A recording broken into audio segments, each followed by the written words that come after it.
Establishment نے guarantee دینی ہے کہ عوام کے مینڈیٹ کا احترام ہوگا، پاکستان میں رول آف لا ہوگا، پاکستان میں آزادی اظہار رائے ہوگی، پاکستان میں انسانوں کو نہیں کچلا جائے گا، پاکستان کے اندر ظلم جبر اور فسطائیت ختم کی جائے گی. یہ گارنٹی پاکستان کی اسٹیبلشمنٹ نے دینی ہے، پاکستان کی آئین نے یہ گارنٹی دی ہوئی ہے. لیکن آج کل اس گارنٹی کے اوپر عمل درآمد نہیں ہو رہا.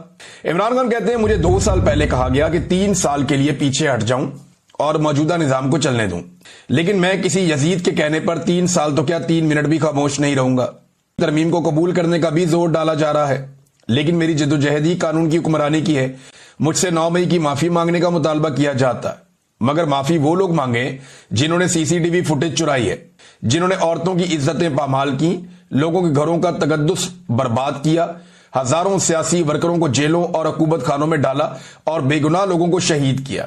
لیکن المیہ یہ ہے کہ یہاں انصاف ہونا تو دور کی بات ہے، انصاف ہوتا نظر بھی نہیں آ رہا. ظلم سے قومیں کبھی ختم نہیں ہوتی بلکہ نئے سرے سے بنتی ہیں.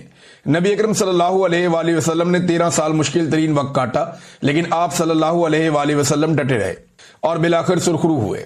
لہذا ہم سب کو آپ صلی اللہ علیہ وآلہ وسلم کے نقش قدم پر چلتے ہوئے بحیثیت قوم ڈٹ کر آخری دم تک مقابلہ کرنا ہوگا. جب انصاف کا ہر دروازہ بند کر دیا جائے پھر پرامن احتجاج کے سوا کوئی رستہ نہیں بچتا. تحریک انصاف سمیت پوری قوم کو پیغام دیتا ہوں کہ ملک گیر احتجاج کے لیے تیار رہیں. پاکستان میں قانون مکمل طور پر معطل ہے، یہاں عورتوں کی بھی عزت محفوظ نہیں ہے. میری اہلیہ بشرا بیگم صرف سہولت کاری کے الزام میں 14 ماہ سے قید تنہائی میں ہے، حالانکہ ان پر جرم ثابت بھی نہیں ہوا اور بزرگ خاتون ہے، مگر ان کو بھی بے شرمی سے جعلی مقدمات میں پابند سلاسل کیا گیا. میری بہنوں جن کی عمریں 65 سے 70 سال کے درمیان ہے، ہائی کورٹ کے حکم پر جیل میں مجھ سے ملنے آتی ہیں، جو ان کا اور میرا بنیادی حق ہے، مگر ایک کرنل ان کو روک دیتا ہے اور عدالت کا حکم ردی کی ٹوکری کی نظر ہو جاتا ہے.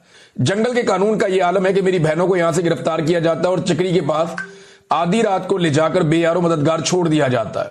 جس ملک میں اپنی خواتین کے ساتھ ایسا سلوک ہو وہاں کا اخلاقی معیار فوت ہو چکا ہے. مریم نواز کے لندن میں 5 فلیٹس نکلے تھے، مگر ان کی ضمانت 2 ماہ میں ہی ہو گئی تھی کیونکہ شریف خاندان ڈیل پر راضی ہو گیا تھا.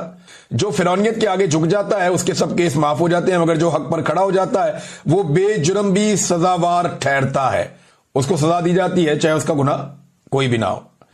2 سال میں بیرون ملک سے کوئی سرمایہ کاری اسی لیے نہیں آ سکی کیونکہ دنیا جانتی ہے کہ یہاں قانون ایک کرنل کے جوتے کی نوک پر ہے. یاد رہے کہ سرمایہ کاری کے بغیر نہ ملک میں معاشی استحکام آتا ہے اور نہ ہی معیشت ترقی کر سکتی ہے. جب تک عدالتی احکامات کرنل کے اشاروں کے محتاج ہوں گے تب تک سرمایہ کاروں کے لیے اعتماد کی فضا ناپید رہے گی. پوری قوم انصاف کے لیے عدلیہ کی طرف دیکھ رہی ہے. اس ترمیم کے پیچھے 2 ہی وجوہات ہیں، ایک تو دھاندلی زدہ الیکشن کا تحفظ کرنا، دوسرا مجھ سمیت تحریک انصاف کی لیڈرشپ اور کارکنان کو جیل میں قید رکھنا اور احتساب کے خوف کے بغیر بنیادی انسانی حقوق کی خلاف ورزی کرنا. یہ کہ عدلیہ اپنے آئینی اور روایتی کردار کے برعکس انتظامیہ کے سامنے بالکل سرنڈر کر گئی ہے. ملٹری کورٹ کے حوالے سے سپریم کورٹ کا فیصلہ آئین کے آرٹیکل 175(3) کے متصادم ہے، جو کہتا ہے کہ عدلیہ انتظامیہ سے الگ ہے، مگر یہاں اس آرٹیکل میں ترمیم کیے بغیر ہی ایگزیکٹو کو عدلیہ کے تمام اختیارات سونپ دیے گئے ہیں. ملٹری کورٹس کے ساتھ ساتھ مخصوص نشستوں پر بھی بینچ بنا کر تحریک انصاف سے یہ نشستیں چھیننے کی کوشش کی جا رہی ہے. ووٹ تحریک انصاف کو پڑا ہے، مگر آئین کے برخلاف یہ نشستیں دوسری جماعتوں کو دینے کی کوشش جاری ہے. دوسرا انہوں نے کہا یہ کہ عدلیہ اس قدر مفلوج ہو چکی ہے کہ اعلیٰ عدلیہ اور جج اپنی مرضی سے مقدمات لگا ہی نہیں سکتے. نتیجتاً مجھے بھی عدالتوں سے انصاف نہیں مل رہا. کبھی میرے کیسز کے لیے بینچ مکمل نہیں ہوتا، کبھی سماعت نہیں ہوتی، جان بوجھ کر میرے مقدمات کو التوا میں رکھا جاتا ہے. میرے بنیادی انسانی حقوق بھی معطل ہیں. جیل مینول کے مطابق جو حقوق ایک عام قیدی کو حاصل ہوتے ہیں مجھے وہ بھی نہیں دیے جا رہے. میرے بچوں سے میری بات نہیں کروائی جاتی. میری اہلیہ سے ہفتے میں ایک طے شدہ ملاقات بھی روک دی جاتی ہے. اور تو اور میری کتابیں تک روک دی جاتی ہیں. یہ سب صرف اس لیے کیا جا رہا ہے تاکہ میں ٹوٹ جاؤں. پہلے قاضی فائز عیسیٰ کے ذریعے پاکستان میں فسطائیت جاری تھی، اب 26ویں ترمیم کے ذریعے ظلم کو تحفظ دیا جا رہا ہے. آج عدلیہ تاریخ کی درست سمت کھڑی نہیں ہوگی تو ان کا نام بھی جسٹس منیر، جسٹس قاضی فائز عیسیٰ کے ساتھ ہی لکھا جائے گا، جو ہمیشہ تاریخ میں مجرم ہی رہیں گے. ناظرین، ایک سب سے پہلے تو وہ خبر لے لیں جو میں نے آپ کو بتایا تھا کہ عمران خان صاحب کا کیس لگا ہوا ہے اسلام آباد ہائی کورٹ میں. ان کے وکلا یہ کہہ رہے تھے کہ عمران خان صاحب کو اگر آج بیل مل جاتی ہے، اور یہ کوئی مسئلہ نہیں ہے، انہوں نے یہ دعویٰ کیا تھا کہ اگر یہ بیل مل جاتی ہے تو پھر عمران خان صاحب کو کوئی روک نہیں سکتا، وہ آج رہا ہو جائیں گے.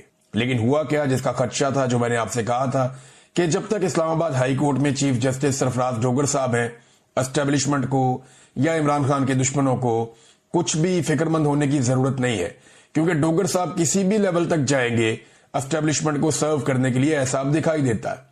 ہوا یہ کہ جب عمران خان صاحب کے کیس کی سماعت ہوئی، سب سے پہلے تو یہ ہے کہ باہر کرفیو لگا دیا گیا۔